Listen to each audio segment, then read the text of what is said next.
On dit que c'était le châtiment le plus cruel de l'histoire. Ça ne te tuait pas directement, mais ça pouvait te pousser à supplier la mort jusqu'au dernier souffle. Au XVe siècle, cette peine n'était utilisée que dans un petit village européen et uniquement contre les femmes. Ce jour-là, la victime s'appelait Isolde, une religieuse. On l'accusait d'avoir entretenu une relation pécheresse avec le garde du couvent. Elle répétait qu'elle était innocente, mais l'évêque, avec une voix froide comme la pierre en plein hiver, a balancé la sentence. Celle qui a brisé son vœu paiera par la souffrance.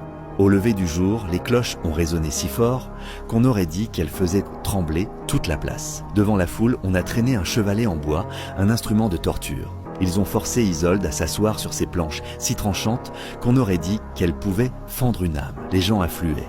Des rires, des cris, des regards excités comme si c'était un spectacle. Isolde serrait les dents.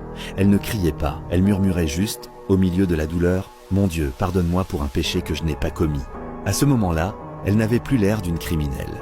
Elle ressemblait plutôt à une statue vivante, sculptée par la souffrance. Quand tout a été fini, ils ont enveloppé son corps dans des chiffons et l'ont emportée. Personne ne l'a jamais revue. Certains disent qu'elle est morte cette même nuit.